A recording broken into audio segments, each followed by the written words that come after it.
Hello दोस्तों, इस video में निम्न प्रश्न हम देखेंगे। विधिशास्त्र का अभिप्राय, उसकी उपयोगिता की विवेचना कीजिए। अथवा विधिशास्त्र के अध्ययन का क्या महत्व है। अथवा विधिशास्त्र से आप क्या समझते हैं, क्या यह विधि सामान्य विज्ञान है, व्याख्या कीजिए। अथवा सामंड और हॉलैंड के अनुसार विधिशास्त्र की परिभाषा दीजिए। आपके विचार में विधिशास्त्र की सबसे उपयुक्त परिभाषा क्या होगी।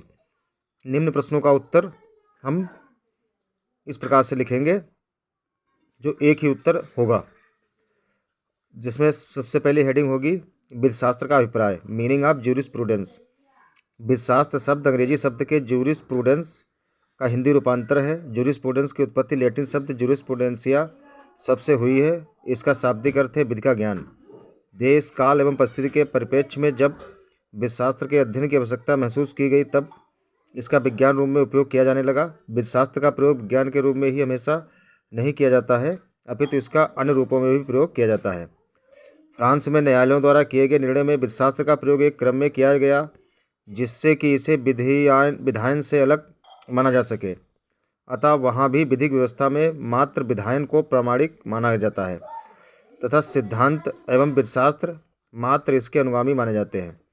विधिशास्त्र का प्रयोग किसी देश के लिए या मात्र किसी समुदाय विशेष के लिए प्रयोग किया गया है। जैसे फ्रांस में विधिशास्त्र के अध्ययन के लिए फ्रेंच विधिशास्त्र, रोमन में विधिशास्त्र के अध्ययन के लिए रोम विधिशास्त्र, हिंदू विधि के अध्ययन के लिए हिंदू विधिशास्त्र आदि का प्रयोग किया गया है। कभी कभी विधिशास्त्र का प्रयोग किसी विधि की ऐसी शाखाओं के लिए किया जाता है जिसे उस विधि के अंतर्गत विधिशास्त्र का प्रयोग अप्रासंगिक माना जाता है। जैसे दवाओं के आयुर्वेदिक विधि प्रयोग अथवा डॉक्टरों के हित संबंधी विधि को मेडिकल ज्यूरिस्प्रूडेंस का नाम दिया गया है।